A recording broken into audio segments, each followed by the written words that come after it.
Quiero ahora cerrar el capítulo o el tema Sócrates con el comentario del texto más biográfico y fundamental para entender a Sócrates y su vida, es decir, esa unión de vida y pensamiento a la cual ya nos referimos. El texto es la Apología de Sócrates, que está escrito por Platón en el mismo año de la muerte de Sócrates.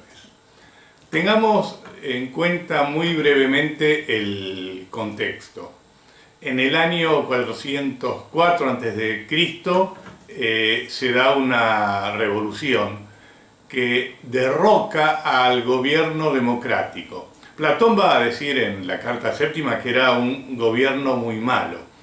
Este gobierno es conocido como el gobierno de la tiranía de los 30, que tuvo una gran brutalidad, mató a mucha gente, expropió bienes, y buena parte de los demócratas tuvieron que irse al exilio.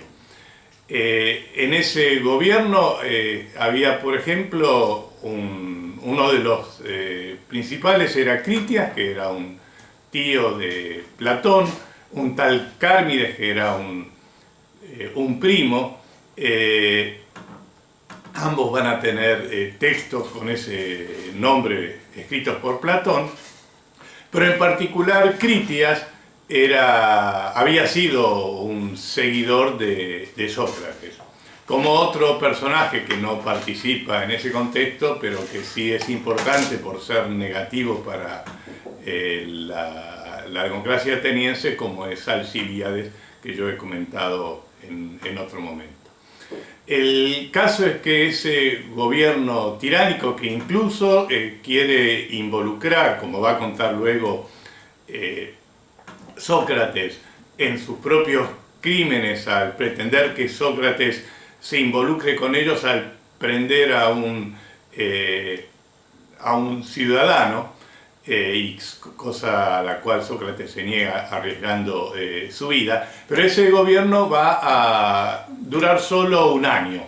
Va a haber otro movimiento de los demócratas que van a tener un ejército suficientemente fuerte como para derrocarlos. El juicio a Sócrates tiene, diríamos, casi la característica de una tragedia, en el sentido de que su muerte se va a dar, su juicio, condena y muerte se va a dar en un periodo democrático. ¿Qué quiero decir? Si hubiera ocurrido con el gobierno de los 30 tiranos, con todo lo negativo que eso hubiera resultado y con toda la crítica que se les podía haber hecho, de algún modo es en el modo de comportarse que ellos tenían, podía haber entrado como una muerte más en sus atropellos.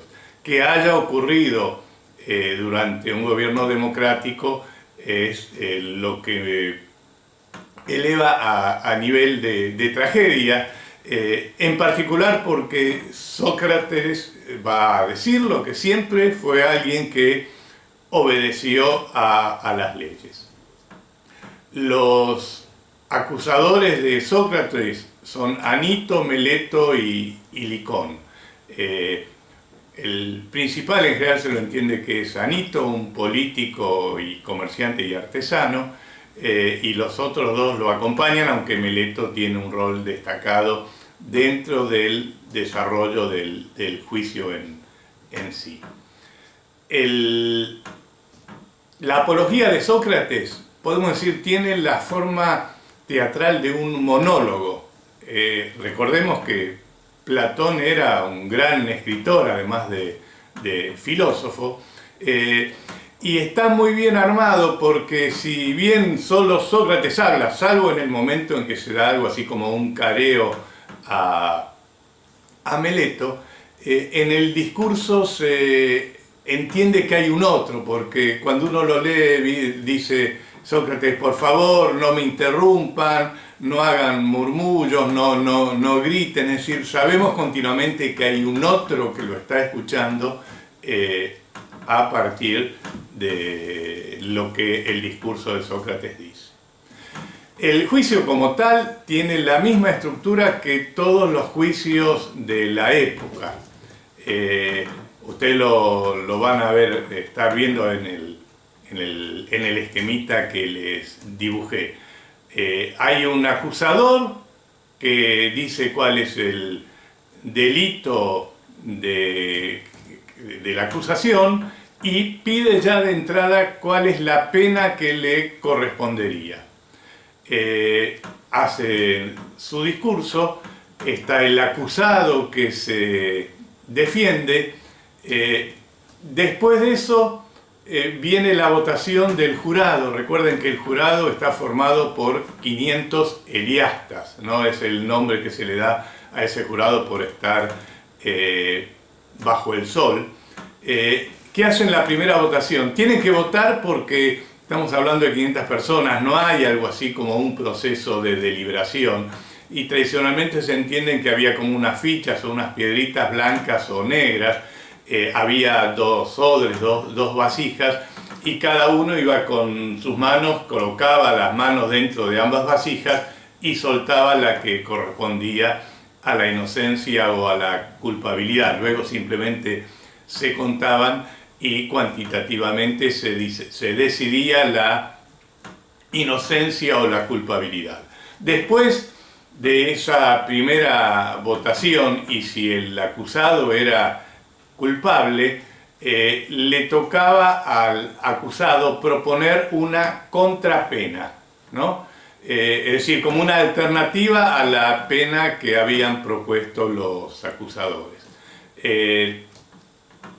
Según fuera esta, normalmente la pena tiene, lo digo luego también, pero tenía que ser menor que la que pedían los acusadores, pero en una cierta relación, por decir algo así muy rápido. Si piden los acusadores una pena de 100 minas de plata, por decir algo, ¿no? Y el acusado dice, no, yo solo tengo una, puedo pagar esa una, es una diferencia tan grande que es probable que los acusadores se inclinen, el jurado se incline por la primera opción.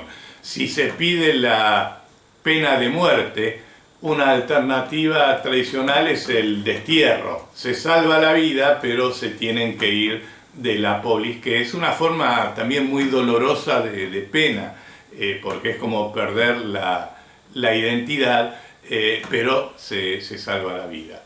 Entonces, después del alegato del acusado proponiendo la contrapena, le vuelve de nuevo el jurado a hacer el mismo proceso, ¿no? Es votar eligiendo entre dos opciones, que era la única forma posible de manejarse. Elige una u otra. Y finalmente, después de eso, están las palabras finales. En el caso de la apología, la parte de la acusación, recordemos que la acusación está presentada como teniendo dos partes. Sócrates corrompe a los jóvenes y enseña otras divinidades que las de la polis, pero que esas dos acusaciones en realidad es una sola, es decir, Sócrates corrompe enseñando otras divinidades.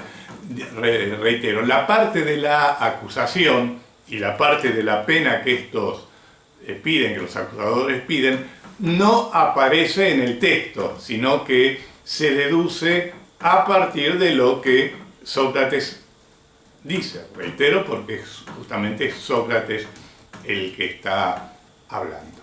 Entonces, entonces inmediatamente ahora voy a hacer el comentario donde leo buena parte del texto y hago un comentario tratando de ampliar lo que el texto dice, aunque en buena medida el mismo texto es significativo por sí mismo.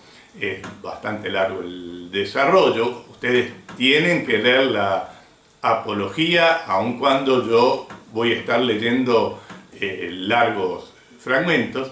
Y al final de eso voy a poner como cierre un listado de principios de ética socrática que se deducen, que a veces los manifiesta Sócrates muy claramente, de su comportamiento. Están presentes en la apología, pero también esos principios son coherentes con otros textos en donde Sócrates aparece claramente presente y refiriéndose a su propia vida. Bueno, nada más.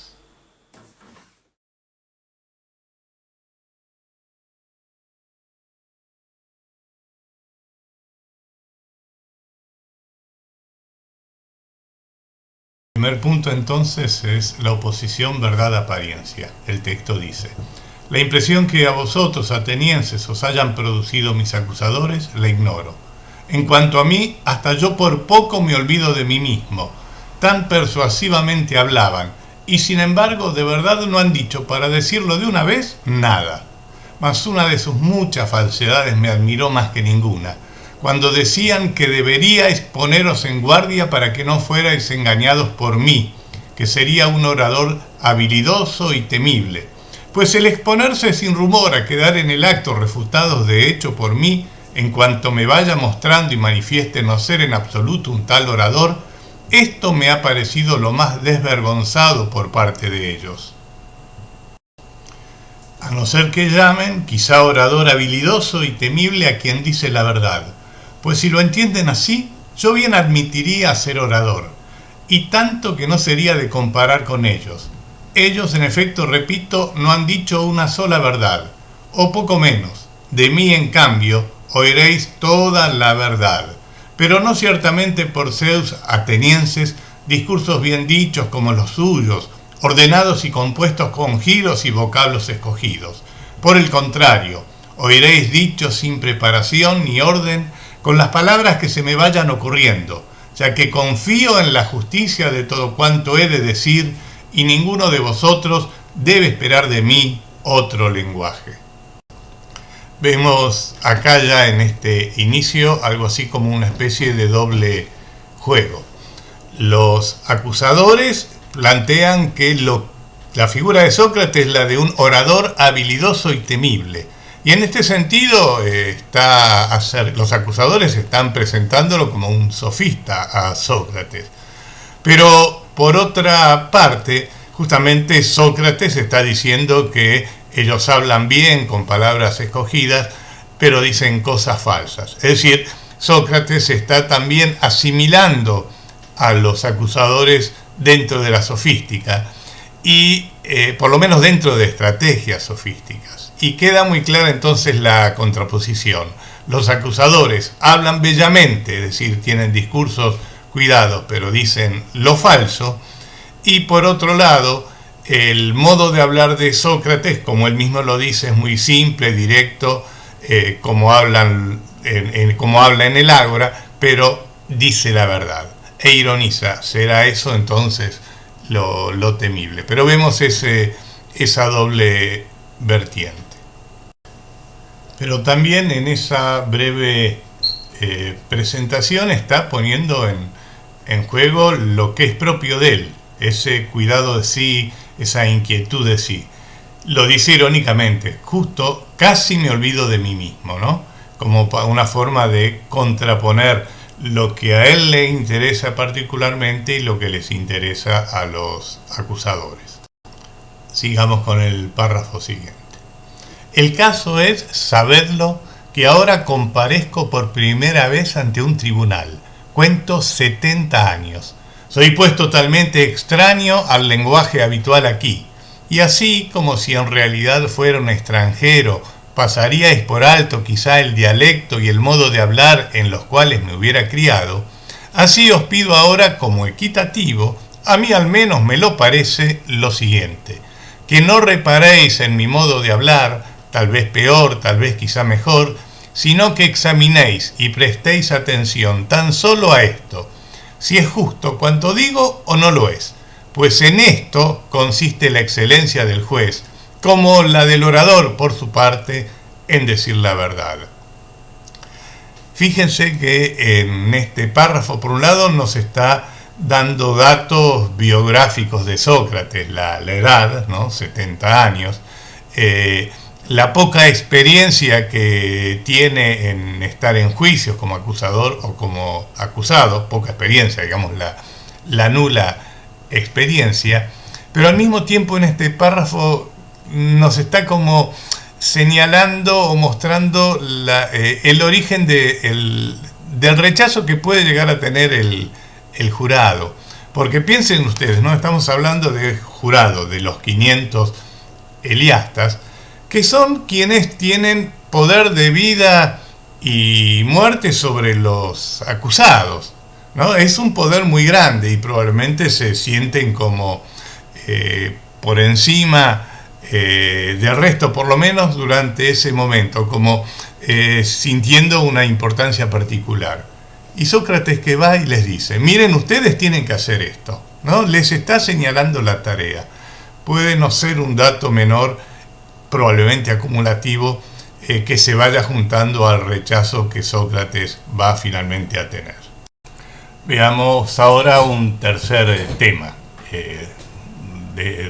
Destaco que estoy hasta ahora siguiendo el orden del texto y aclarando o ampliando algunas de las cosas que digan. No es que vamos a transcribir totalmente el texto. Bien. Y esa tercera parte entonces va a tratar del orden del discurso, del orden de la defensa de Sócrates, que va a diferenciar entre acusaciones viejas y acusaciones nuevas. Leo el texto primero. Pues bien, en primer lugar será justo que me defienda de las primeras acusaciones falsas contra mí y de mis primeros acusadores, luego de las últimas y de los últimos. Pues he tenido ya muchos acusadores ante vosotros desde hace muchos años, y que no han dicho nada de verdad. Los temo más que a Anito y quienes le rodean, si bien también estos son temibles.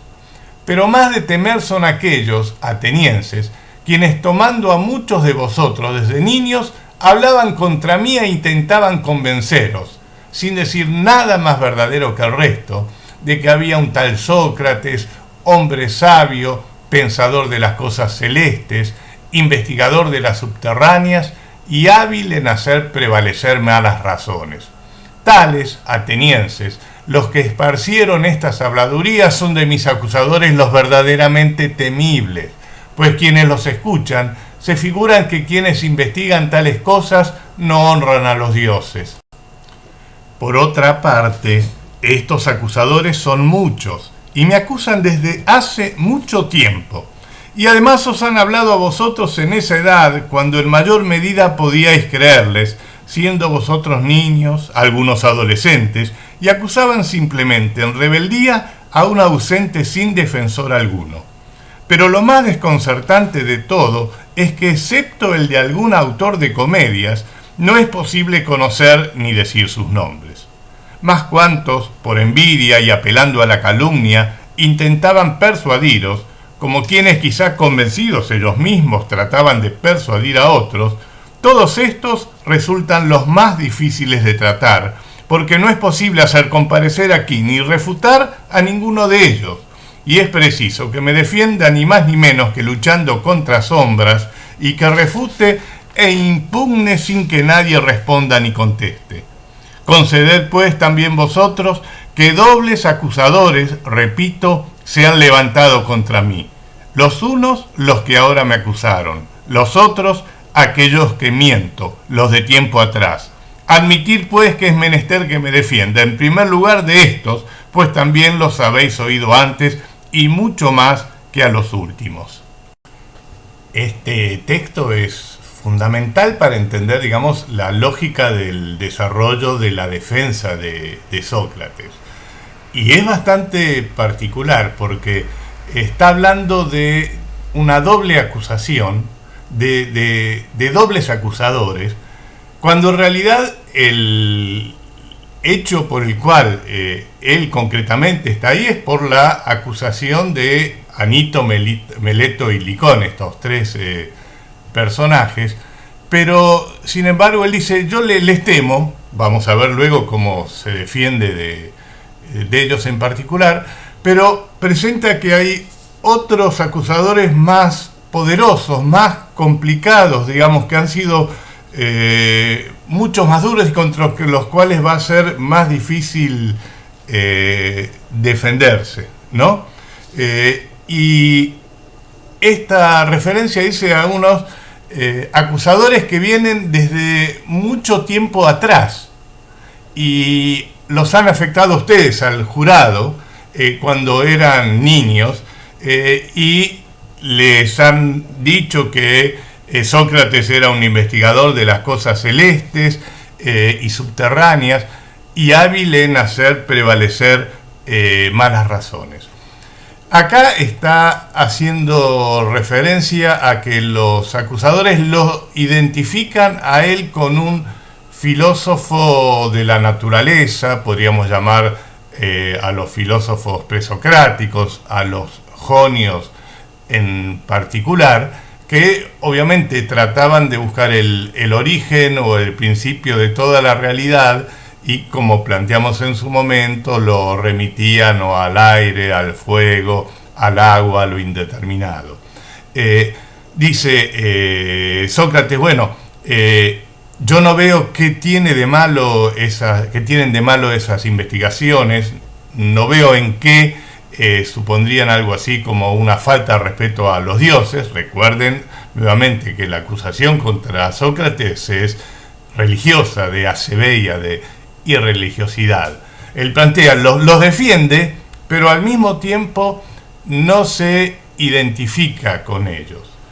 Pero dice algo que es fundamental, dice, excepto el de algún autor de comedias, se los puede identificar, no se los puede decir que vengan acá para poder enfrentarlos y refutarlos directamente, y eso hace a la enorme complejidad de la defensa, y que va a decir es como si estuviese defendiéndome frente a sombras, ¿no? Ese hecho de que no se puedan identificar claramente, pero sí habla de ese autor de comedias. ¿Quién es el autor de comedias? Ya lo vimos cuando hablamos de Sócrates, es Aristófanes. Y Aristófanes, en su comedia Las nubes, identifica a Sócrates no solo con estos filósofos de la naturaleza, porque en esa obra Sócrates aparece investigando a la naturaleza, a las cosas de lo alto. De hecho, en el inicio de la comedia, Sócrates está colgado de un canasto en lo alto, jugando con la imagen de que se ocupa de cosas elevadas, ¿no? Y es ese juego también de estar ocupándose de las cosas de la naturaleza, de las cosas de arriba, que tiene que ver con cierta relación entonces de los filósofos presocráticos, que es descomponer el mundo de la tradición, de la explicación tradicional ligada a las divinidades, al pensamiento mítico.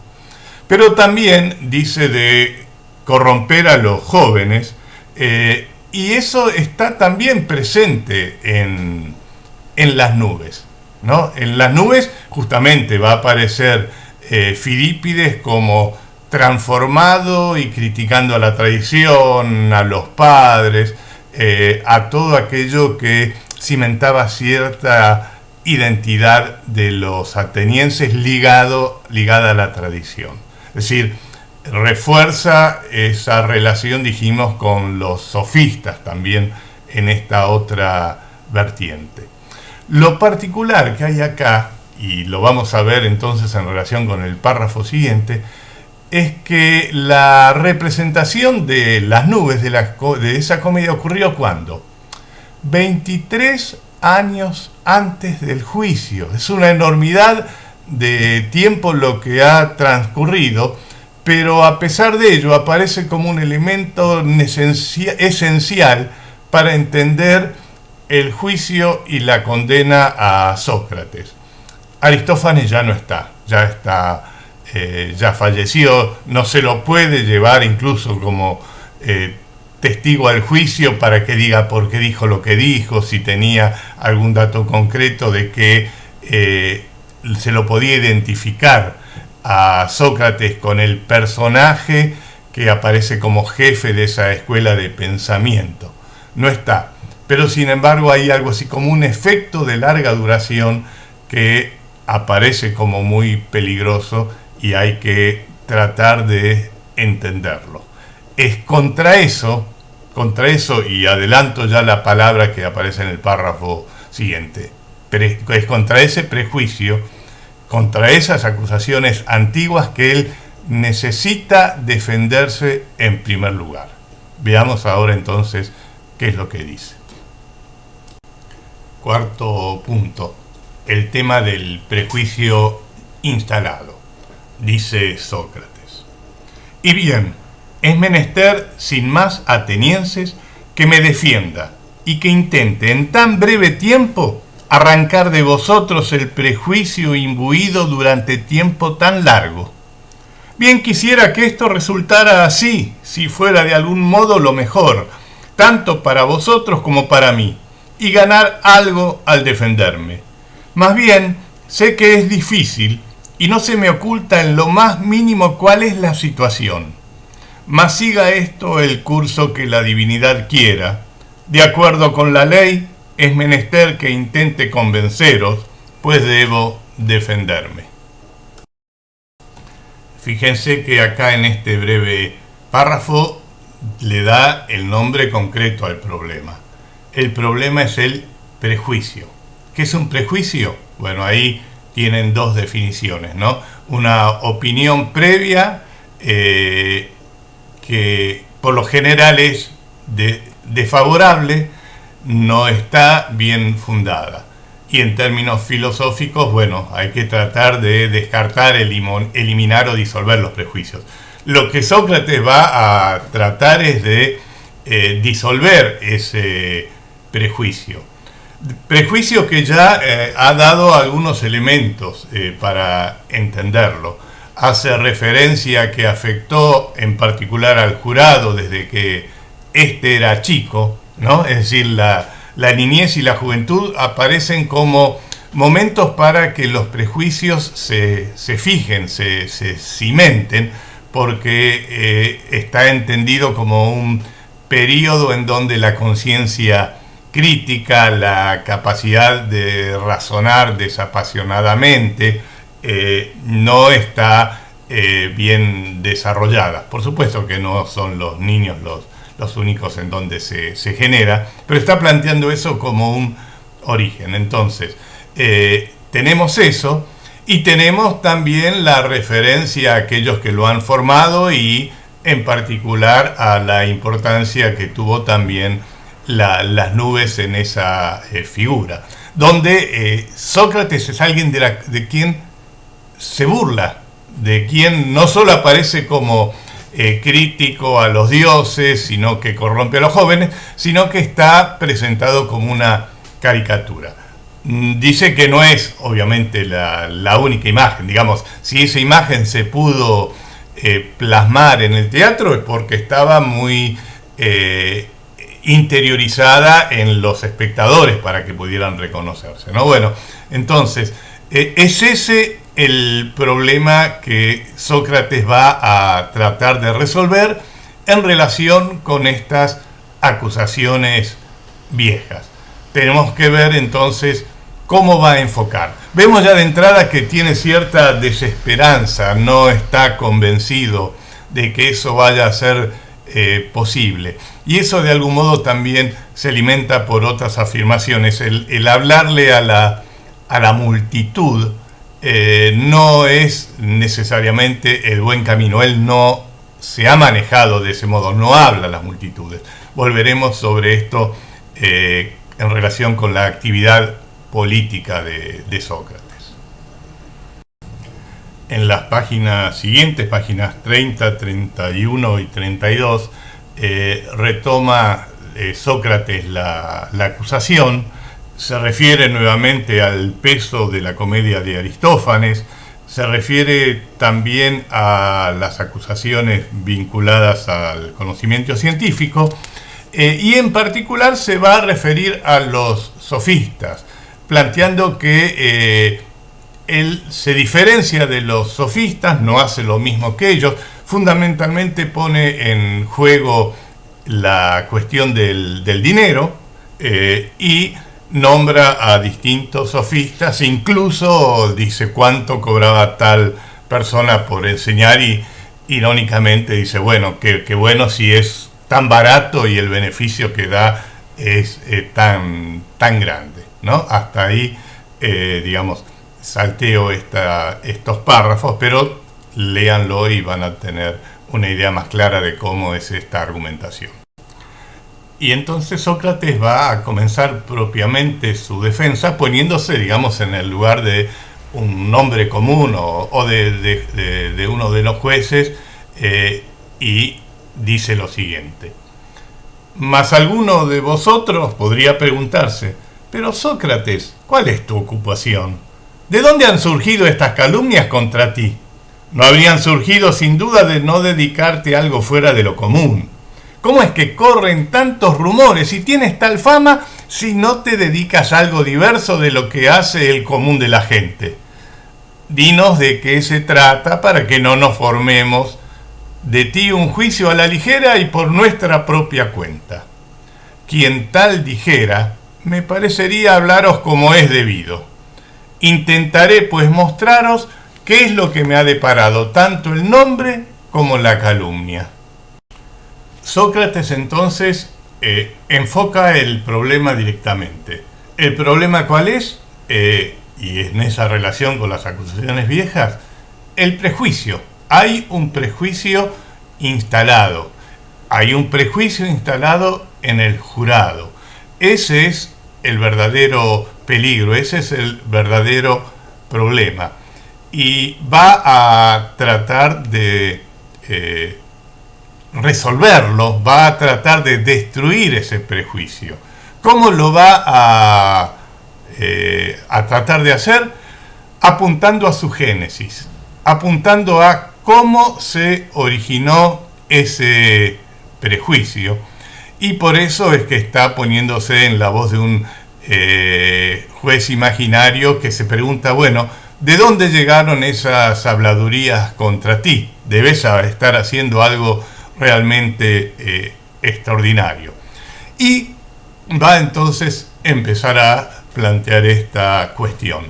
Va a comenzar diciendo que se le atribuye cierta sabiduría, pero diferencia bien, una sabiduría humana, dice él, a diferencia de la particular sabiduría de los sofistas, que vemos continúan siendo como un objeto de su ataque, de su defensa. Es contra esa asociación con los sofistas que continuamente está dirigiendo su defensa. Es ese el peligro, es esa identificación que trata entonces de anular, marcar claras las diferencias. Veamos entonces el origen de la ocupación de Sócrates, que tiene que ver con la anécdota de Querefonte y el oráculo de Delfos. Es un párrafo esencial para la vida de Sócrates y su actividad, pero muy cortito. Dice así: pues de mi sabiduría, si efectivamente hay alguna en mí y de cómo ella sea, os he de citar como testigo al dios de Delfos. Conocisteis tal vez a Querefón, quien era amigo mío desde joven, amigo vuestro también y partidario del pueblo. Compartió con vosotros el éxodo reciente y volvió con vosotros. Sabéis también cómo era Querefón, cuán vehemente en todo cuanto emprendía. Y así pues también cierta vez, llegado a Delfos, osó consultar al oráculo sobre lo siguiente. De nuevo os ruego no me interrumpáis ni arméis gritería. Preguntó, en efecto, si había alguien más sabio que yo. Pues bien, la pitonisa contestó que no había nadie más sabio, y de esto su hermano aquí presente podrá daros testimonio, pues Querefonte ha muerto. Desarrollemos el párrafo anterior. Primero veamos algo así como consecuencias hasta políticas en términos de la defensa. Por un lado, dice, pone como testigo al dios de Delfos. Es decir, si lo están acusando a él de aceveia, de religiosidad, por otro lado está diciendo, miren que el comienzo de lo que yo empecé a hacer y que me granjeó tanta enemistad tiene que ver con la divinidad. Así que mal pueden decir que yo no respeto al Dios. Al contrario, lo respeto tan profundamente que fue por él que comencé a hacer lo que hacía. Por otro lado, pone como testigo a Querefón o Querefonte, que era su amigo, que es el que fue a Delfos y en Delfos le preguntó al dios por el más sabio, y lo vincula con el jurado también y con el pueblo, diciendo que también él fue al exilio y volvió y volvió cuando retornó la democracia. Es decir, el gran punto, la gran tragedia que podríamos decir que está puesta acá, es el hecho de que ocurre en un periodo democrático, de recuperación de la democracia, ¿no?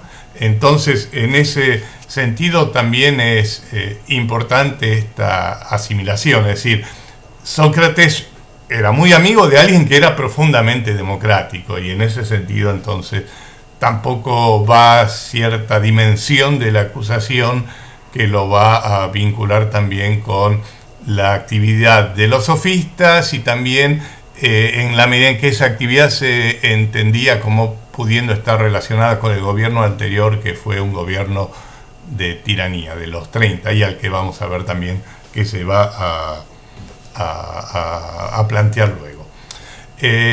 También está el tema de la gritería, ¿no?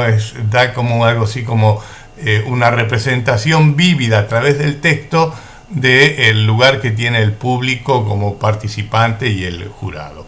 Pero básicamente me detengo a ir a la cuestión de Delfos. ¿Cómo funcionaba Delfos?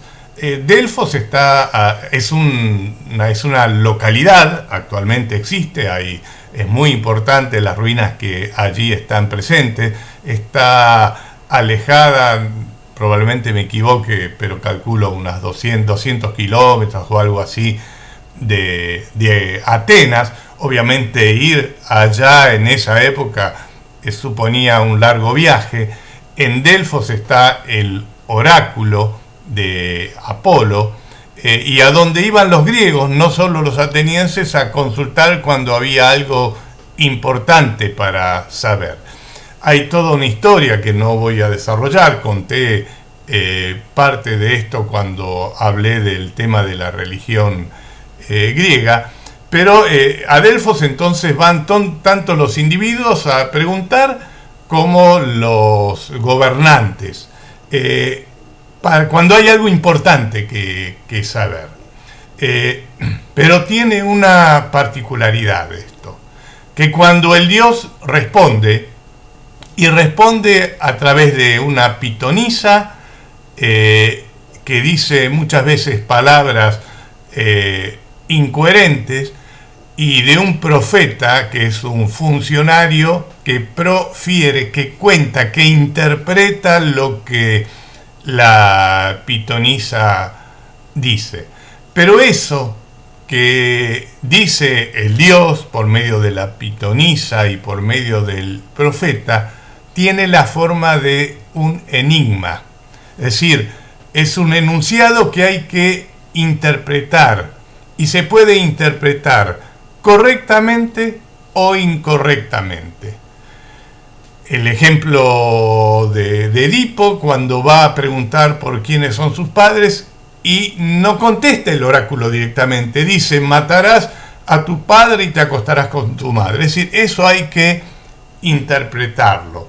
El ejemplo del militar que pregunta cómo detener o ganarle a los persas, y el oráculo dice: construyendo una muralla de madera, los persas van a ser detenidos. Recuerden que los persas, los medos, están atacando a los griegos y son mucho más numerosos que estos. Es un verdadero peligro. Una muralla de madera detendrá a los persas. Este militar, este gobernante, no ordena construir una muralla de madera alrededor de Atenas, sino que manda construir una flota, ¿no? Una armada. Y esa muralla de madera marítima justamente va a ser la que les va a dar la victoria final a los griegos contra los persas en la batalla de Salamina. Es decir, efectivamente había interpretado adecuadamente. Pero, reitero, hay que interpretar lo que el Dios dice. El Dios, como va a seguir diciendo Sócrates, no puede mentir, pero al mismo tiempo eso que dice no es de fácil lectura. Hay que hacer un esfuerzo y hay un riesgo también en esa interpretación. Sócrates entonces intenta refutar a la divinidad. Leo. Pues bien, al enterarme de esta sentencia, reflexioné del siguiente modo: ¿qué quiere decir el Dios y cuál es el sentido de sus palabras oscuras? Pues yo bien tengo conciencia de no ser en lo más mínimo sabio. ¿Qué quiere pues decir al declarar que yo soy el más sabio? Pues por otra parte no debe mentir, ya que no le está permitido. Y durante mucho tiempo anduve perplejo sobre qué podría querer decir. Finalmente decidí a regañadientes, en lucha con mis escrúpulos, someterlo a la siguiente indagación. Me dirigí a uno de los tenidos por sabios, con la intención de refutar así, si de algún modo era posible, al oráculo, y demostrarle en contra de su sentencia: este que aquí ves es más sabio que yo. Tú en cambio a mí me declarabas el más sabio. La afirmación entonces del oráculo del dios de Delfos es el motor de la actividad de Sócrates, de la actividad interrogativa, de la actividad que va a ejercer con sus conciudadanos. Pero vemos que en realidad antes de interrogar a los otros, se está interrogando a sí mismo por qué es lo que quiso el dios decir. Si vamos a lo concreto, el Dios da una respuesta clara. Le hacen una pregunta: ¿quién es el más sabio? Y la respuesta, ¿cuál es? Sócrates es el más sabio. Parecería ahí que no hay nada a entender, pero es Apolo, es el Dios de Delfos. Hay que comprender aquello que el Dios dijo, porque en el fondo siempre hay un enigma. Y ese es el objetivo que va a tener Sócrates. ¿Qué quiso decir el Dios? Y para tratar de entender eso, después de, como dice él, después de mucho reflexionar, encuentra un camino, que es el tratar de refutarlo al Dios, de decirle: mira, te equivocaste, acá hay un hombre que es más sabio que yo. Y lo plantea como con cierta inquietud el empezar ese camino, porque claro, casi diríamos que es una actitud sacrílega, ¿no? Decir: no, el Dios se equivoca. ¿Cómo puede ser que el Dios se equivoque? Pero por lo menos es el camino que él encuentra para tratar de entender qué es lo que el Dios quiso decir, ¿no? En ese sentido, es incómoda para él mismo esa primera dimensión de interrogación, pero al mismo tiempo vemos que Sócrates está siempre poniendo en duda aquello que se le dice. No importaría casi el nivel de aquel que habla. Lo que se dice tiene que ser sostenido. En el caso del Dios vamos a ver que se da cuenta claramente que el Dios sostiene eso que había dicho.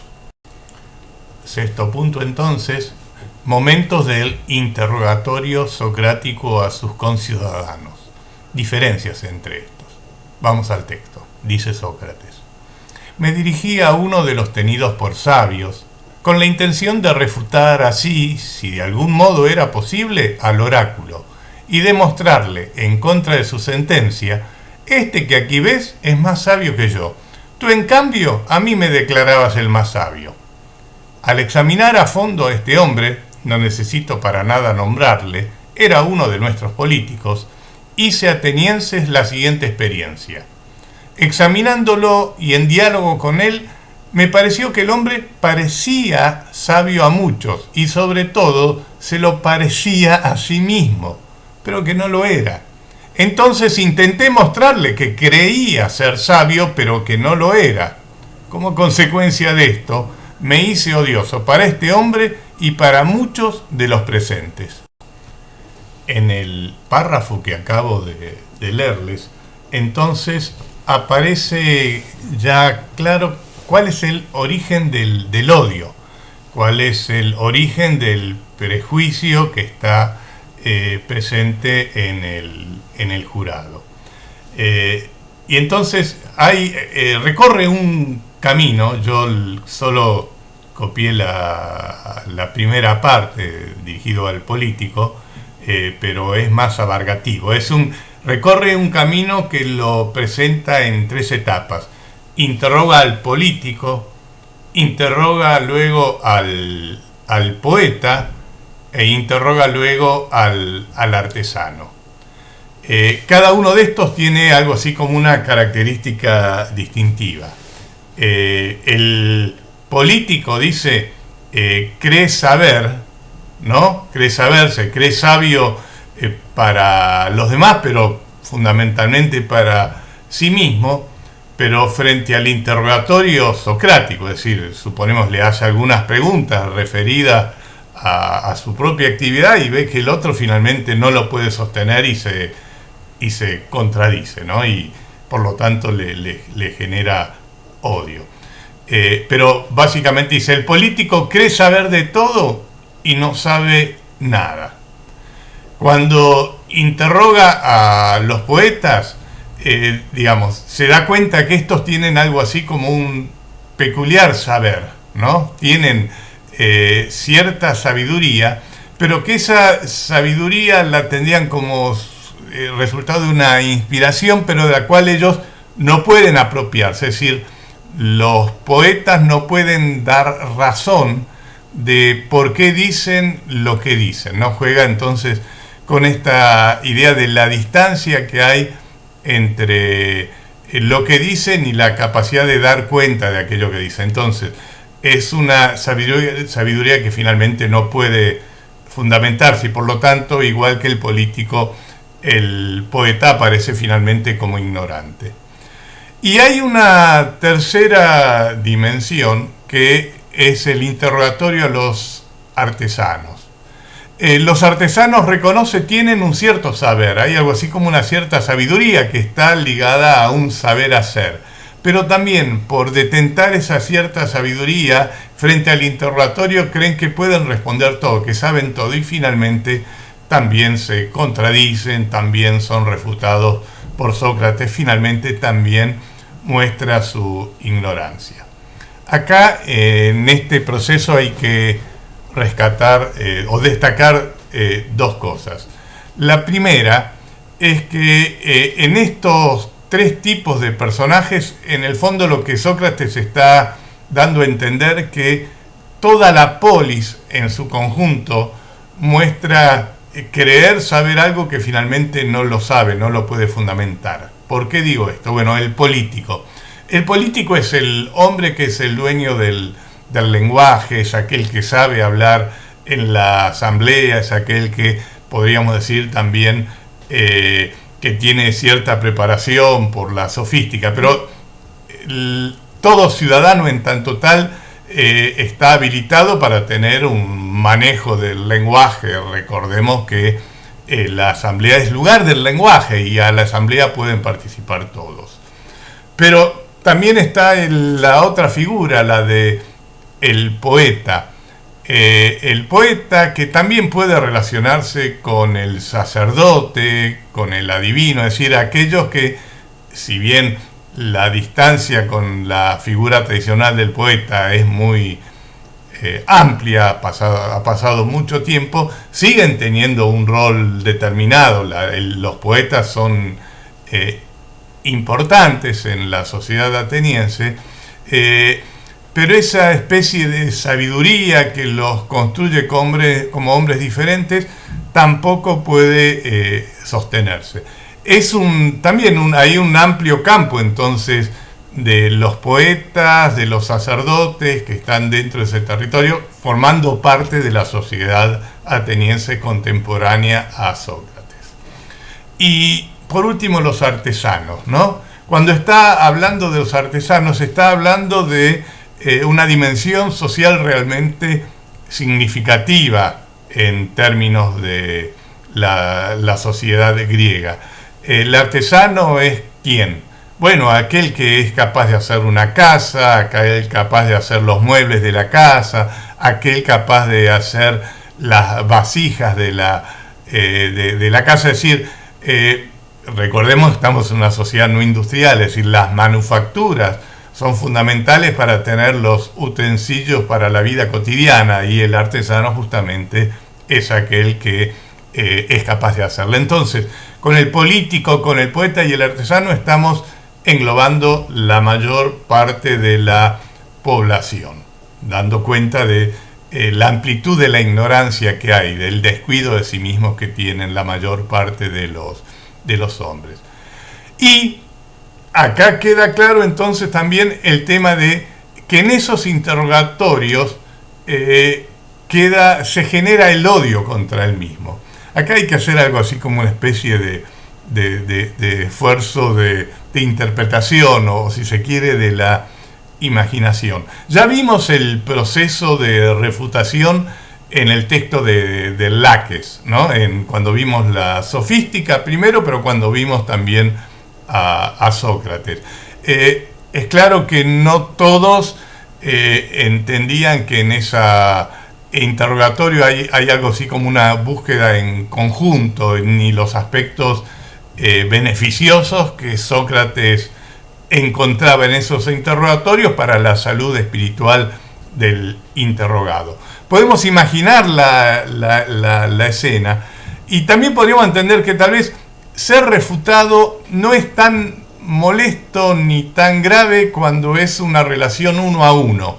Sócrates busca esa relación 1 a 1, pero también hay que tener en cuenta que cuando Sócrates hacía esas interrogatorias era bastante habitual que estuviera rodeado por muchos jóvenes que lo seguían, y por otras personas que podían estar interesados o que justamente o casualmente estaban en ese momento. Y fíjense la enorme diferencia que hay entre ser refutado en forma privada que ser refutado en forma pública. Quiero decir que un general, un político, un poeta o un artesano, quien sea, pasan vergüenza. Podemos decir, pasan vergüenza porque se muestra que aquello que deberían saber no lo pueden sostener, ¿no? Y en vez de tal vez reconocer internamente, contrario a lo que el final del diálogo de Laques nos muestra, pero en vez de reconocer interna y públicamente, ¿no? Que no se sabía aquello que se sabía, ¿cuál puede llegar a ser la actitud? No, es Sócrates que da vuelta a las palabras y mezcla todo. Y podemos incluso, jugando con la imaginación, llega a la casa, está indignado, está enojado, viene la mujer y le pregunta, ¿qué te pasa? No, es que me encontré con Sócrates y había mucha gente y me empezó a preguntar. Yo creí que le iba a poder contestar perfecto, pero me dio vuelta todo. Es un sofista, es un embaucador, es una porquería. Sócrates es una porquería. Y podemos también imaginar que tal vez junto a su esposa están sus hijitos que escuchan quién es Sócrates, ¿no? Entonces, en buena medida, podemos comprender en esta interpretación nuestra, que no está dicha tan directamente, la génesis de ese prejuicio y cómo ya desde niños el jurado fue formándose en esa imagen negativa de Sócrates. Séptimo punto. La conclusión de Sócrates del interrogatorio a sus conciudadanos. Y la pregunta, ¿es Sócrates sabio? Ahí aparece el tema de la vida propia como cumplimiento de un mandato divino, la idea de una misión que toma Sócrates. Leo. Alejándome, pues, de allí, razonaba conmigo mismo. Yo soy en verdad más sabio que este hombre. Se está refiriendo al político con el que había hablado al principio, ¿no? Reitero, yo soy en verdad más sabio que este hombre. Es de temer que ninguno de los dos sepa nada cabal, ni que valga la pena. Pero mientras él cree saber algo y no sabe, yo, si de hecho no sé, tampoco creo saberlo. Parezco pues al menos por esta pequeñez ser más sabio que él. Por esto mismo de que aquello que no sé, tampoco me figuro serlo. Sin embargo, resulta que los presentes a mis interrogatorios, y ahora se está refiriendo a todos los que interrogó, cada vez que refuto a alguno me creen sabio en aquello sobre lo cual muestro al otro que no lo es. Y sin embargo, atenienses, es el Dios quien corre el riesgo de ser sabio y de haber querido dar a entender con su oráculo que la sabiduría propia del hombre poco y nada vale. Y parece haberlo dicho por Sócrates, mas se ha servido solo de mi nombre para colocarme como ejemplo, cual si dijera, aquel entre vosotros hombres es el más sabio, quien, como Sócrates, reconoce que nada merece en verdad por su sabiduría. Por esto yo, por mi parte, aún ahora sigo buscando y examinando de acuerdo con el Dios, tanto entre los ciudadanos como entre los extranjeros, a todo aquel que creo sabio, y en cuanto no me lo parece, trato, en ayuda del Dios, de hacerle ver con claridad que no es sabio. En estos dos párrafos, que no están uno a continuación del otro, pero donde ambos se refieren a conclusiones que saca Sócrates después de haber estado interrogando a las distintas personas, se pone en evidencia eso que es como el lema socrático, ¿no? La idea de solo sé que no sé nada, ¿no? Ese saber mínimo reducido, pero al mismo tiempo ese saber que marca la diferencia con el resto que creen saber y no saben, ¿no? Es ese momento entonces lo que está puesto acá en juego. Sócrates remite lo que está diciendo siempre a la figura de Apolo, a la figura del dios. Recuerden que Apolo tiene en su templo el lema, en el frontispicio del templo decía, conócete a ti mismo. Conócete a ti mismo quiere decir, conoce tus límites, conoce que la sabiduría de los hombres no vale nada frente a la de los dioses, y de algún modo juega entonces con una colocación del hombre en una situación de humildad con respecto a su saber. Piensen entonces en la abundancia que hay en la época, en la concepción de que el hombre lo puede todo, y también en la gran cantidad de parloteo que hay, es decir, cuánto saber se pone en juego que en realidad no tiene fundamento. Nada es más importante que conocerse a sí mismo, que es el lema y objetivo socrático, sobre sí mismo, pero también sobre los otros. Y esta relación con los otros es lo que cobra relevancia a partir de este interrogatorio.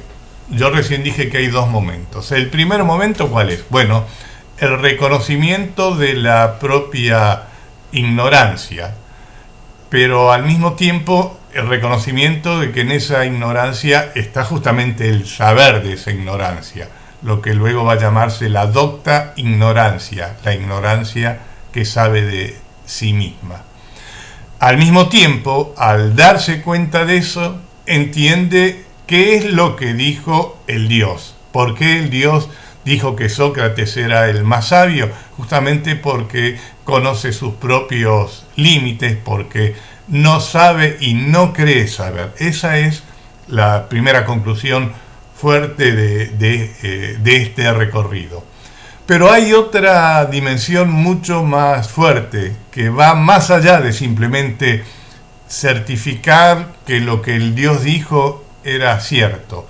Lo que Sócrates concluye es que esa certificación, esa verificación de lo que el Dios dijo, la obtuvo a través del interrogatorio, a través del diálogo con sus conciudadanos. A través de ese diálogo les fue mostrando que aquello que creían saber no lo pueden sostener, lo que nosotros vimos ya como la refutación.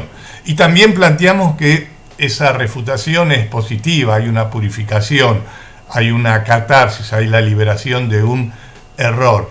Entonces, eso es también positivo para sus conciudadanos, más allá de que esto lo reconozcan o no.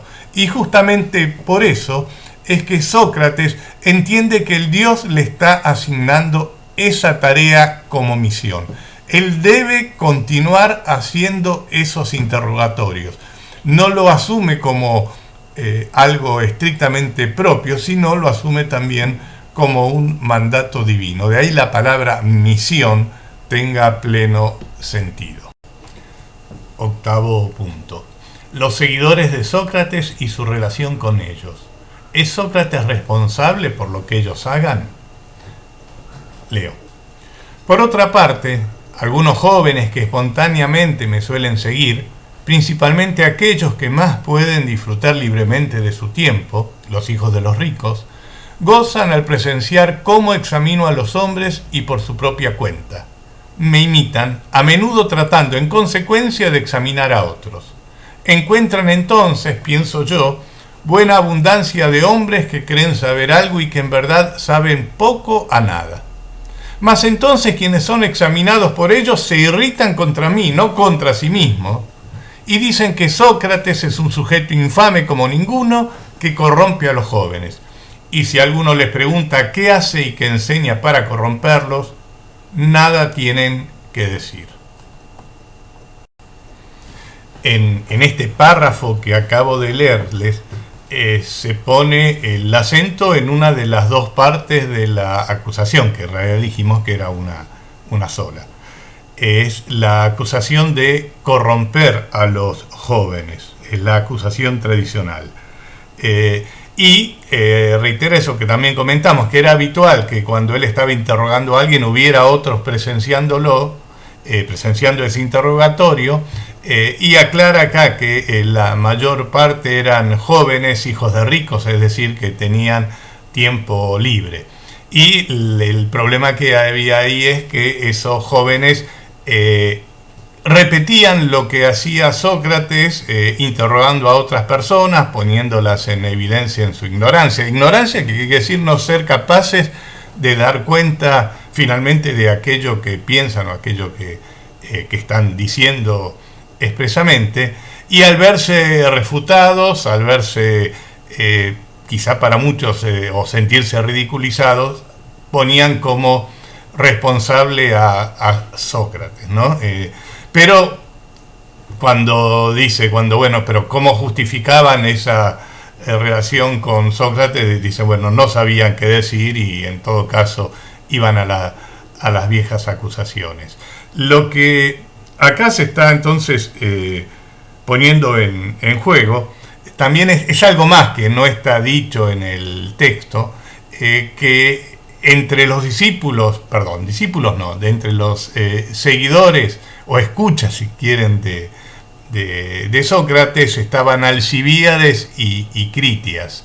Alcibíades, van a ver el rol que tiene en el banquete, pero es un joven brillante que llegó a ser también un militar destacado, pero que se manejaba como le convenía. Podía estar a favor de los atenienses, cuando le complicaban las cosas iba con los espartanos y después volvía y persuadía y volvía a tener poder entre los atenienses. Y Critias, que también fue un personaje que formó parte del gobierno anterior conocido por los 30 tiranos, es decir, personajes que fueron nefastos para la democracia. Pero está acá la pregunta de qué responsabilidad tenía Sócrates sobre lo que estos hacían. Recién se me escapó la palabra discípulos. ¿Es correcto usar la palabra discípulos? ¿Quiénes tienen discípulos? Discípulo es aquel que sigue a un maestro y ese maestro tiene algo para enseñarle, una doctrina. Puede hablarse incluso de Cristo o de Marx, por plantear quienes generaron sus propios seguidores, sus propios discípulos.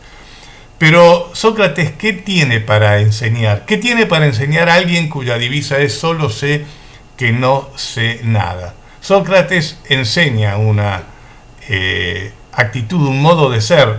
Solo eso, en todo caso, puede estar justamente el mayor aprendizaje en aquellos que son sometidos a su interrogatorio. Pero no se le puede achacar responsabilidad sobre lo que sus seguidores, y ya no sus discípulos, hagan. Noveno punto. Partes del interrogatorio a Meleto. Argumentaciones. Leo. Una vez más, como la de otros acusadores, tomemos ahora la acusación jurada por estos. Es más o menos como sigue. Sócrates dice: es culpable de corromper a los jóvenes, de no reconocer los dioses que la ciudad reconoce y de honrar divinidades nuevas. Tal es la acusación. Examinemos cada uno de sus cargos. Dice que soy culpable de corromper a los jóvenes. Yo, por el contrario, atenienses, afirmo que Meleto es culpable porque se permite tomar a chacota asuntos graves, acusa a la ligera y obliga a comparecer en juicio a los demás, haciendo como si se ocupara con afán y se desvelara por asuntos que nunca le importaron nada. Ven aquí, Meleto, y habla. ¿No es acaso lo que más te preocupa el que los jóvenes resulten lo más buenos posibles? Así es. Pues bien, ahora di a estos, ¿quién los hace mejores? Es claro que has de saberlo, ya que tanto te preocupa.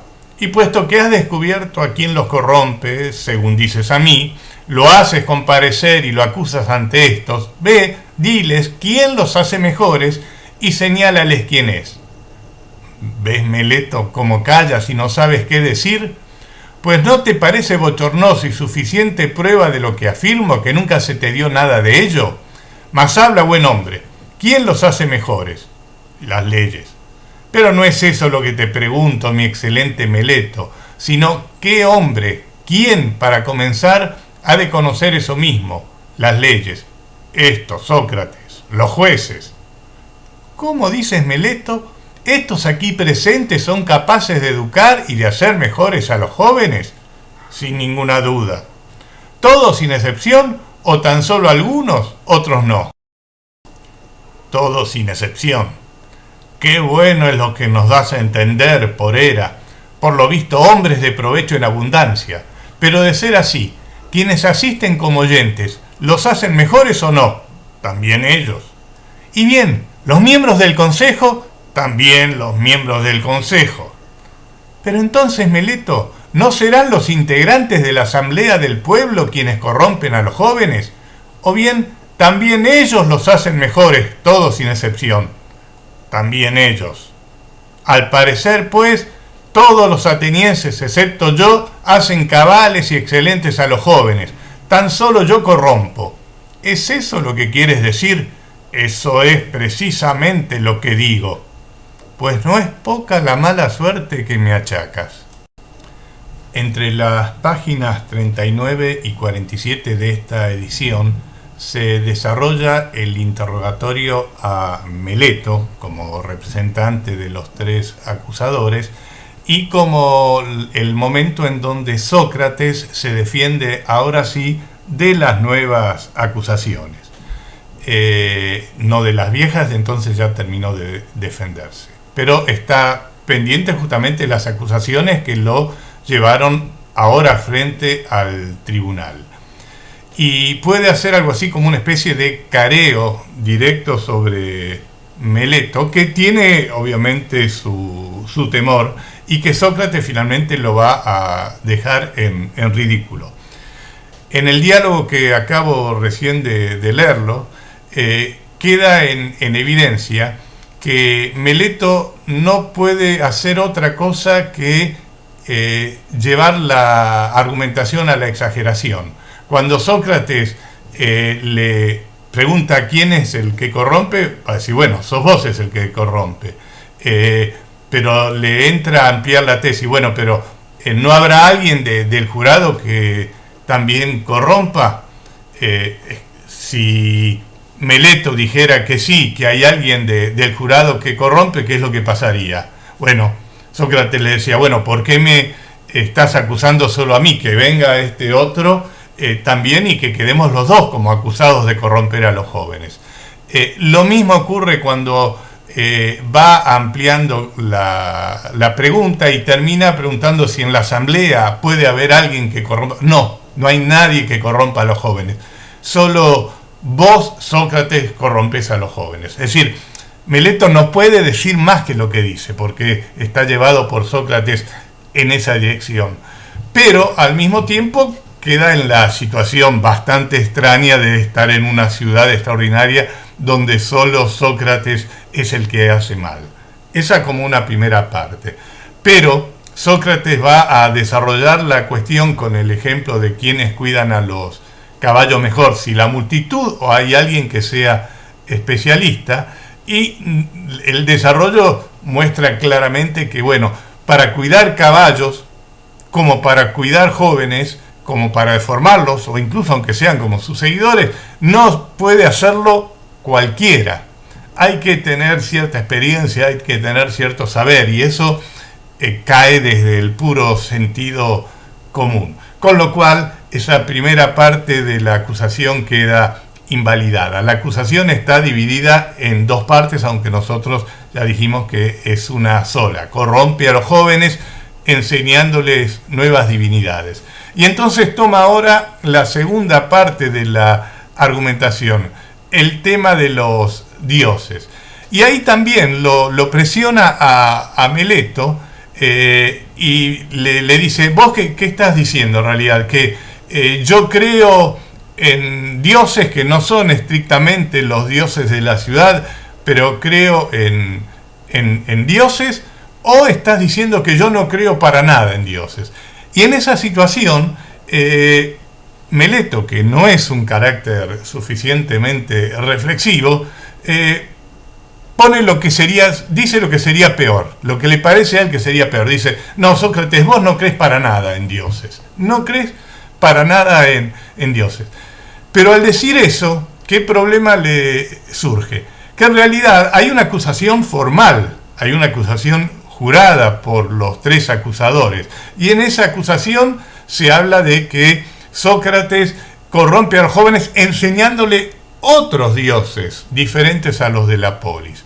Pero si dice eso, se está contradiciendo, porque por un lado está diciendo que Sócrates no cree en los dioses y Sócrates cree en los dioses, con lo cual ya por lo que sabemos está en una clara contradicción.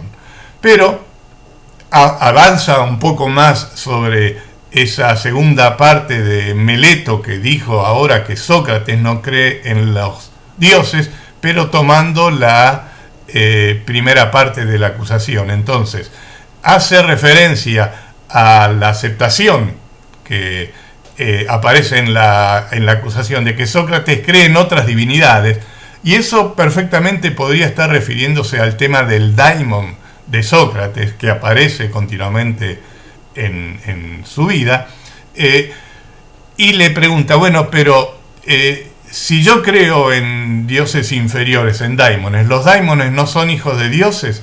Y podemos pensar que no existan los hijos sin los padres.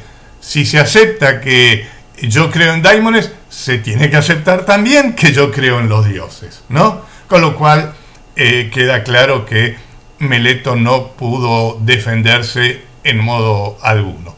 Pero como termina Sócrates diciendo, bueno, que yo refute o que quede mal parado, que se vea que Meleto no tiene argumentaciones para sostener la acusación, no quiere decir que me vayan a dar la razón. Y obviamente que reconozcan mi inocencia. Punto 10. ¿Puede Sócrates cambiar su tarea? Argumentaciones sobre la muerte. Cito. Pero quizás alguien podría decirme, ¿y qué, Sócrates? Pues no te avergüenzas de haberte dedicado a una tal ocupación que por ella corres ahora peligro de muerte. A quien esto me dijera, yo le opondría con palabras justas la siguiente respuesta. No dices bien, amigo, si piensas que un hombre, por poco que sirva para algo, debe tomar en cuenta el peligro de jugarse la vida, y no antes bien considerar tan solo, cada vez que obra, si lo que hace es justo o no lo es, y si su acción es propia de un hombre valiente o de un cobarde. Porque así es en verdad, atenienses, que en el puesto donde cada uno se haya colocado a sí mismo por considerarlo mejor o más honroso, o donde lo haya colocado su jefe militar, allí debe mantenerse firme y arrostrar el peligro, sin tener en cuenta ningún mal, ni la muerte ni cosa alguna, nada más que el deshonor. Si me dijerais pues en contra de tal alegato, Sócrates, por esta vez no haremos caso de lo dicho por Anito, sino que te absolvemos bajo la condición, empero, de no proseguir tu indagación y de no filosofar más. Pero si eres atrapado otra vez dedicado a ello, morirás. Si me absolvierais, repito, bajo tales condiciones os diría, yo, atenienses, os estimo y os quiero bien, pero he de obedecer más al Dios que a vosotros, y mientras aliente en mí la vida y sea capaz, no cesaré ni cejaré en modo alguno de filosofar, ni de amonestaros, ni de haceros ver con claridad, dirigiéndole a quien quiera de vosotros que encuentre palabras tales como las que acostumbro. Ateniense, el mejor de los hombres, ciudadano de la ciudad más grande y de la más ilustre en las artes y por su poderío, ¿no te avergüenzas de preocuparte, tratándose de riquezas, de cómo acrecentar lo más posible la tuya, y también tratándose de la fama y de los honores, pero en cambio tratándose de tu juicio, de la verdad y del alma, ¿no te preocupas de mejorar ni piensas qué será lo mejor? Seguid a Anito o no lo sigáis, absolvedme o no me absolváis, que en cuanto a mí, abrigad la convicción, no podría obrar de otro modo, aunque hubiera de morir 1000 veces. Pues el temer a la muerte, atenienses, no es otra cosa que creerse sabio sin serlo, ya que es imaginarse que uno sabe lo que no sabe. Nadie sabe, en efecto, si la muerte no es para el hombre el mayor de los bienes. La temen, sin embargo, como si supierais con certeza que es el mayor de los males. ¿Y cómo no ha de ser esto ignorancia, y la más reprensible, la de figurarse uno saber lo que no sabe? Frente a la pregunta de si Sócrates puede cambiar su tarea con la que comenzamos este apartado, este tema, la respuesta es rotunda. No puede. Y él lo dice en forma muy, muy clara. No puede, no por una convicción absolutamente personal y subjetiva, sino que pone de nuevo el lugar de la divinidad, el mandato que ha recibido de los dioses. Hace un paralelismo con el hecho de obedecer a su jefe en la acción militar. Dice, yo he obedecido a mi jefe. Lo obedeció porque consideraba que era mejor, hay que obedecer al que es mejor que uno, y mantuve mi puesto aún arriesgándome. ¿Cuánto más tengo que hacerlo si estoy entendiendo que lo que yo hago es un mandato del Dios, ¿no? Entonces acá está presentando algo así como un principio de la ética socrática, también eso de obedecer al que es mejor que uno, ¿no? Al superior entendido en ese sentido. No hacerlo sería injusto, sería incorrecto, incluso injusto con uno mismo. incluso desliza la idea de que si en realidad no hiciera lo que el Dios le ordenó, lo que él entiende que el Dios le ordenó, entonces ahí sí estaría cometiendo impiedad y ahí sí el juicio tendría sentido. Impiedad, es decir, el juicio por falta religiosa tendría sentido. Pero justamente no es eso lo que él está haciendo. Y va a decir que si lo llegan a librar, va a seguir haciendo lo mismo. Va a seguir haciendo lo mismo. Y pone el acento en que no le teme a la muerte.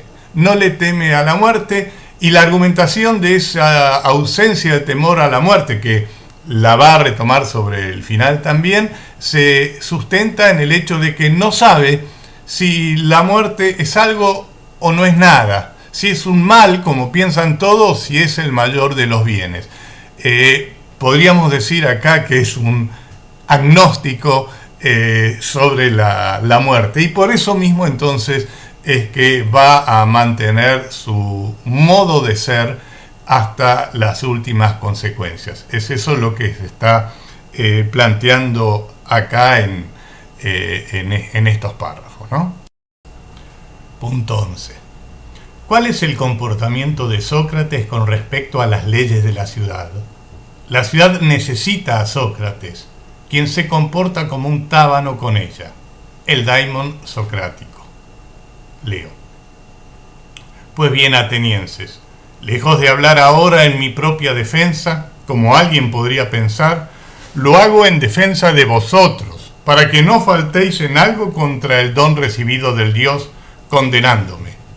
Pues si me hacéis morir, no encontraréis fácilmente otro como yo, literalmente puesto en la ciudad por el Dios, aunque este sea un modo risible de hablar, como tábano sobre un caballo grande y noble, pero que el lerdo, por su mismo tamaño, necesita ser aguijoneado.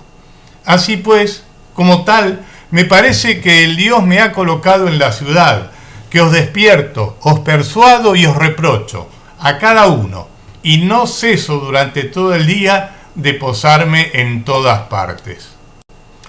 Quizá pueda parecer extraño que yo, por aconsejar en privado a cada uno, ande atareado de un lado para otro y me mezcle en los asuntos de los demás, pero no ose aparecer públicamente, subir a la tribuna ante la multitud y aconsejar a la ciudad. La causa de esto es aquello que vosotros me habéis oído mentar más de una vez y en diversas situaciones, que yo experimento algo divino y demoníaco, como una voz, aquello que Meleto ha mentado también en son de burla en su acusación. A mí esto me sucede desde niño. Surge una voz y cada vez que lo hace me aparta de aquello que estoy a punto de emprender, pero nunca me incita.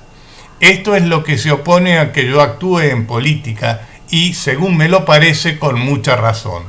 Pues sabed bien, atenienses, que si desde tiempo atrás me hubiera dedicado a las cuestiones públicas, hace tiempo que hubiera sucumbido, y ni a vosotros os hubiera sido de provecho en nada, ni a mí mismo tampoco. Contra lo que va a decir Nietzsche, un filósofo alemán del siglo XIX, en donde interpreta que Sócrates quería morir, que obligó a los griegos, al jurado, a darle la cicuta, porque es cierto que en cierta medida el jurado no tuvo muchas alternativas, y por lo tanto que al obligarlo de ese modo, de algún modo Sócrates se hubiera suicidado. En realidad, si leemos bien, Sócrates quiere vivir. Sócrates quiere vivir, pero no porque valore su propia vida particularmente. Acaba de decir que no le tiene miedo a la muerte, y principalmente no le tiene miedo a la muerte porque no sabe lo que significa la muerte propiamente dicha, pero sí sabe, y lo dice concretamente, que él es un bien para la ciudad. Lo que él hace es bueno para la ciudad, es decir, para los propios ciudadanos. No es un bien para él, en realidad él se ha visto perjudicado, podemos decir materialmente, por lo que viene haciendo, dedicándose justamente a estos interrogatorios y no a actividades que lo beneficien a él directamente. Y utiliza incluso una imagen que también está retomada en distintas, en otros casos, que es la del tábano. ¿El tábano qué es? El tábano es esa especie de mosca grandota, esa moscardón que además tiene un aguijón, es muy molesto, y él utiliza esa imagen en donde él se asimila al tábano y asimila a la ciudad como un enorme caballo. Ese tábano la molesta, y molestándola le hace bien, la mantiene viva, la mantiene despierta, mantiene la posibilidad de que los ciudadanos se interroguen sobre sí mismos, sobre el sentido de lo que hacen, que se preocupen por sí mismos, por su propia alma y no por la fama, la riqueza, etc. Entonces, hay claramente una utilidad de la tarea que él está destacando para la ciudad. Pero por otro lado, hace una diferencia importante porque dice, bueno, yo no participo en las asambleas. Me dirán, pero ¿por qué no vas a hablar en las asambleas a decir lo que vos pensás? Y él dice, no, yo no participo en las asambleas porque las asambleas si hubiera participado en política yo ya hubiera muerto. Y con esto da a entender que la población en términos masivos como masa no actúa racional, no puede, digamos, manejar prudentemente sus propias reacciones. La multitud como tal entonces ya ha sido, digamos, negativa en otros momentos de la propia vida de Sócrates. Sócrates planteó que hubo dos situaciones biográficas, en una frente a una multitud donde no hizo lo que la multitud quería que hiciera, sino que él hizo caso a lo que las leyes de la ciudad decían que debía hacerse. Y al hacer esto estuvo en gran peligro de morir. La multitud hubiera querido que él muera. Pero él aparece, digamos, respetando profundamente las leyes. También va a citar otro momento biográfico durante el gobierno de los 30 tiranos, donde no obedeció lo que le mandaban justamente porque estaba en contra de las leyes. Entonces, Sócrates aparece claramente a favor del orden de la ciudad, a favor de las leyes. Tengan en cuenta que justamente por eso va a aceptar la condena, pero se niega a actuar en público, a actuar masivamente. La relación de él no es frente a la multitud, la relación de él es en una relación uno a uno, individuo a individuo, podríamos decir. Y también hay acá un elemento más, además de este, digamos, rechazo a hablar en público, que es la figura del daimon. No lo ha hecho también porque aparece esta figura del daimon que le ha dicho que no vaya, que no participe en las asambleas. Esta figura del daimon es muy interesante, tiene diferentes interpretaciones. Es la figura de una divinidad personal, ¿no? Es una especie de Dios personal que lo acompaña, dice que lo acompaña desde chico. Ya Meleto hizo referencia a ese Dios personal como formando parte de la acusación, y ese Dios personal es muy particular porque es una voz que solo aparece para decirle no. No. Cuando está por hacer algo que no debería hacer, él escucha esa voz. Esta figura es bastante extraña. Se la ha interpretado desde el cristianismo como una especie de ángel de la guarda.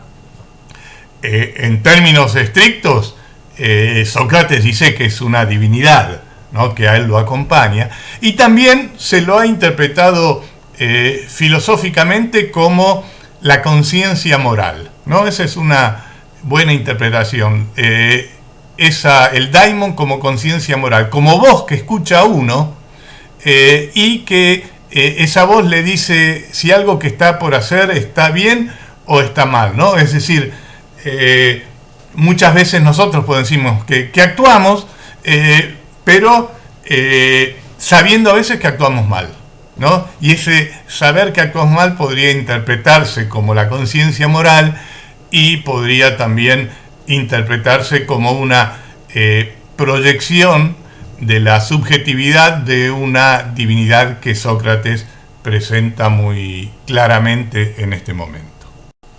Bien, hasta acá entonces transcurrió la primera parte de la apología, sin ninguna duda la más extensa, aquella donde quedan claras las actividades y objetivos de la vida de Sócrates. Es sin duda la principal.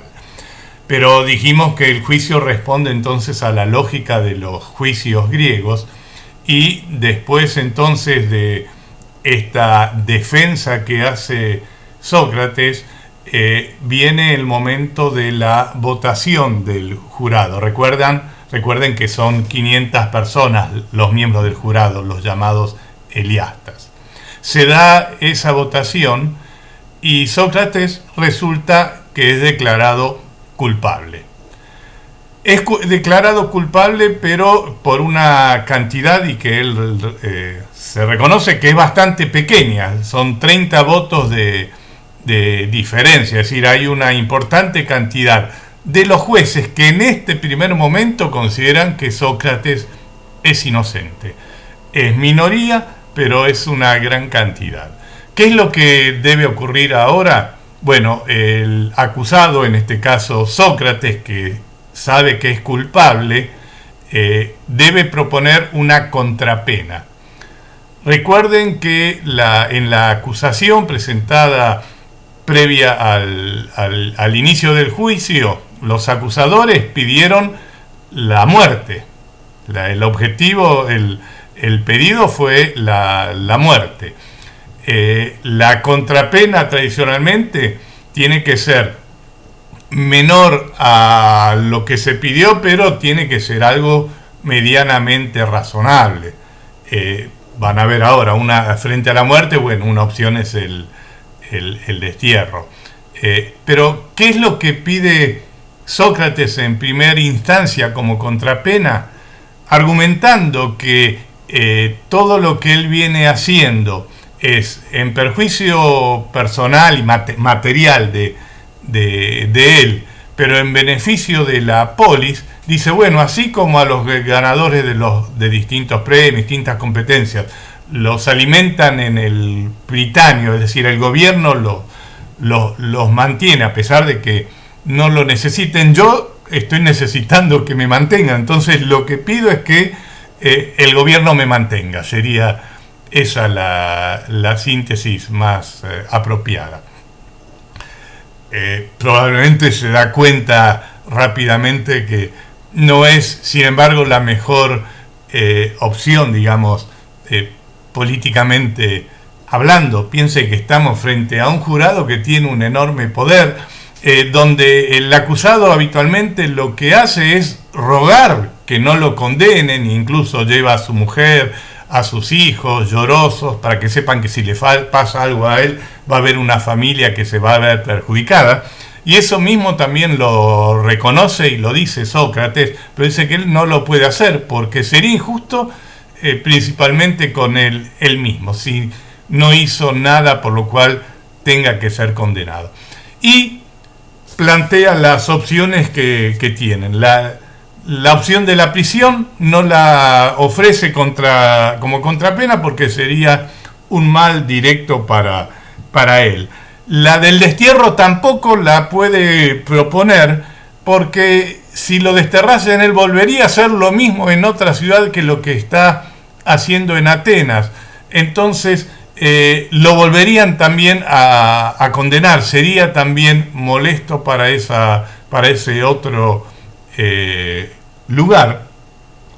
Y en un primer momento dice, bueno, para una multa yo no tengo dinero, ¿no? Es mínimo, dice, una mina de plata, pero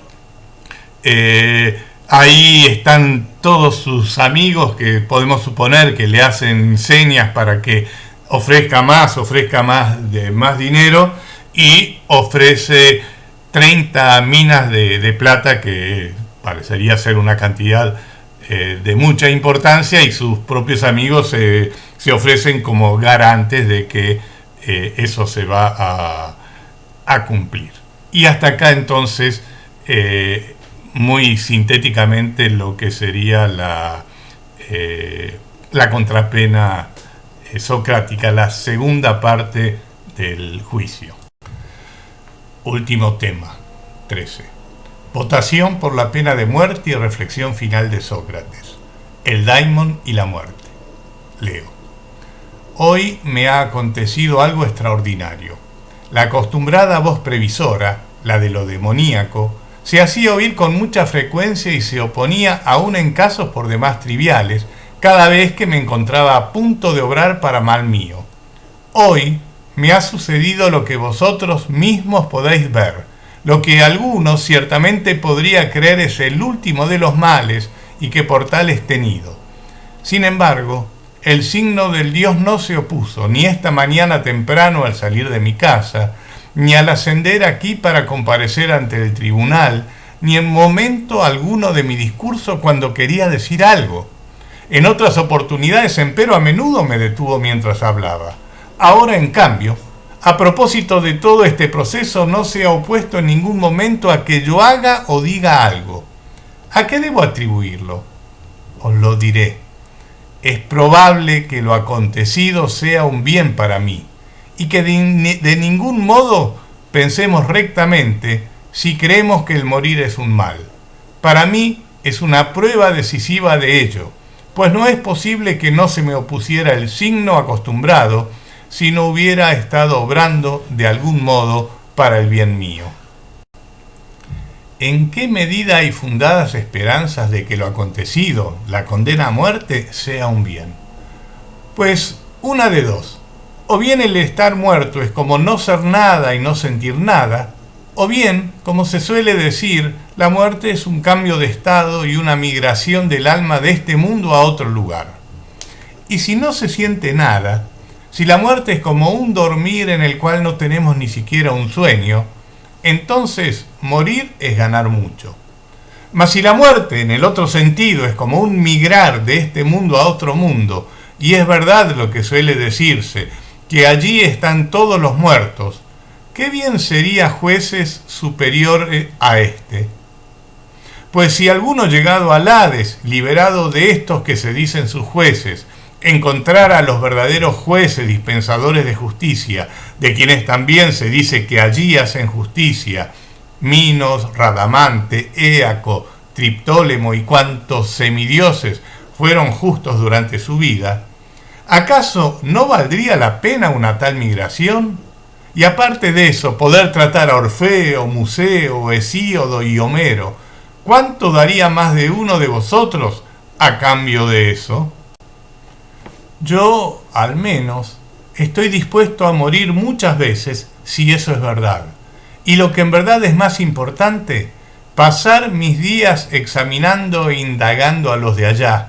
¿Quién de ellos es sabio y quién cree serlo pero no lo es?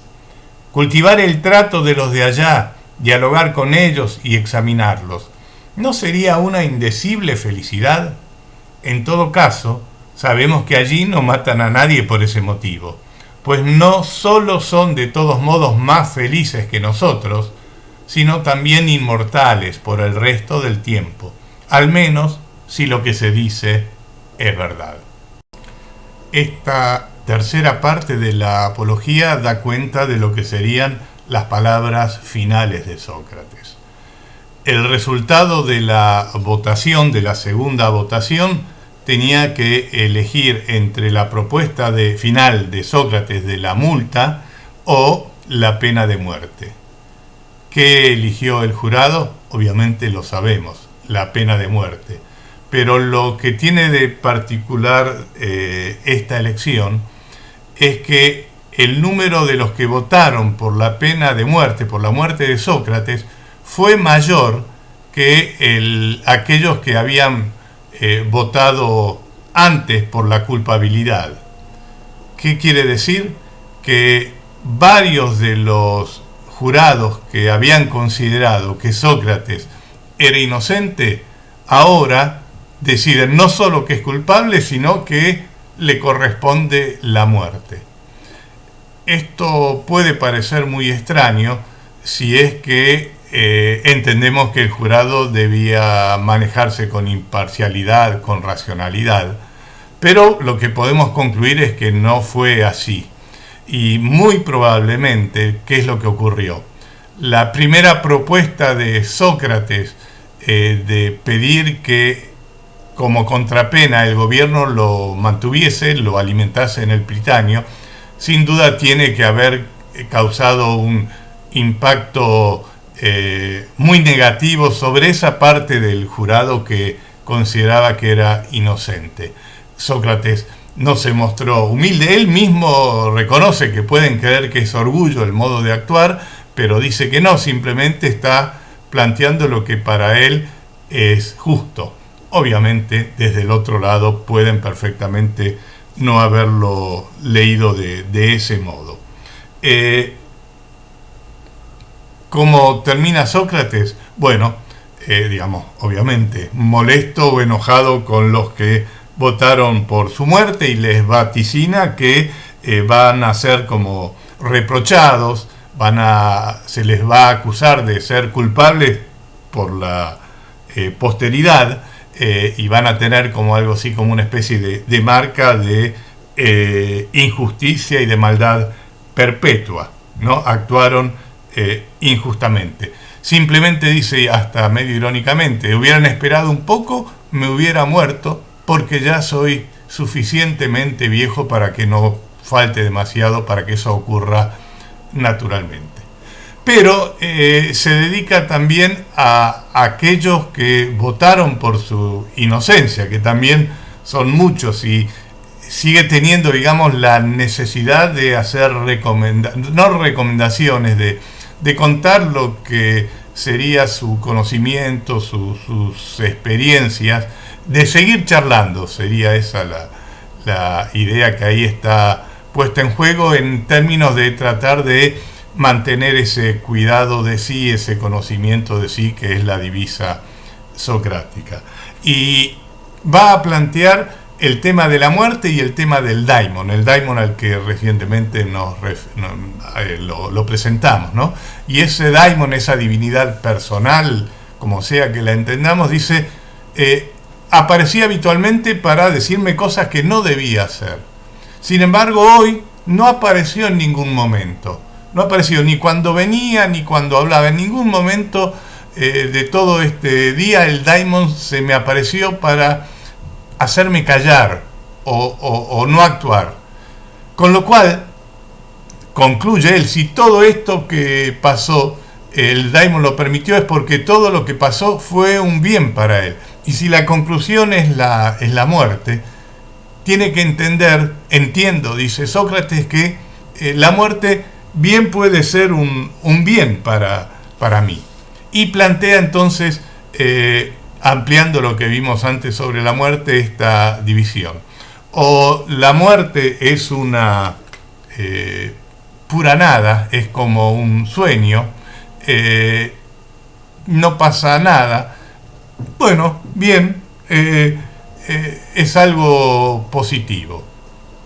Y si fuera, ahí entra dentro de la tradición del Hades, sería algo así como una especie de tránsito del alma hacia el Hades, donde Sócrates está refiriéndose a la tradición del Hades, donde van las almas de los muertos, pero le da un matiz bastante más positivo que el que tiene tradicionalmente la cultura griega. Dice, bueno, si yo voy al Hades, que sería también, podríamos pensar casi como una especie del cielo cristiano, donde me encontraría con otras almas y esas almas serían también las almas famosas de los que murieron antes que yo y en muchos casos quienes eran verdaderamente justos. Bueno, voy a seguir haciendo lo mismo, pero hacer eso mismo también es parte de la felicidad. Por lo tanto, la vida post-mortem sería una vida positiva, ¿no? Acá, en la apología, juega con esa duplicidad. No hace ninguna afirmación concreta de la vida post-mortem, por lo tanto, no hace ninguna afirmación concreta de una vida inmortal, de un alma inmortal, pero deja la puerta abierta. Esa idea va a estar, la del alma inmortal, en Platón va a ser muy clara y va a ser mantenida. Se termina acá entonces la apología. Como dije al principio, cronológicamente tenemos el Critón, donde está en la cárcel esperando el momento del cumplimiento de la condena por la ingestión del veneno que es la cicuta, y también está el Fedón, que pertenece al período estrictamente platónico, pero donde se narra en forma muy conmovedora los últimos momentos de la vida de Sócrates. Bien, hasta acá entonces cierro este tema de la lectura y comentario de la apología. De la apología, pero también de otros textos en donde aparece claramente Sócrates comportándose, actuando, se pueden extraer una lista de principios que dan cuenta de esa ética socrática, de los fundamentos mediante los cuales él justifica su accionar.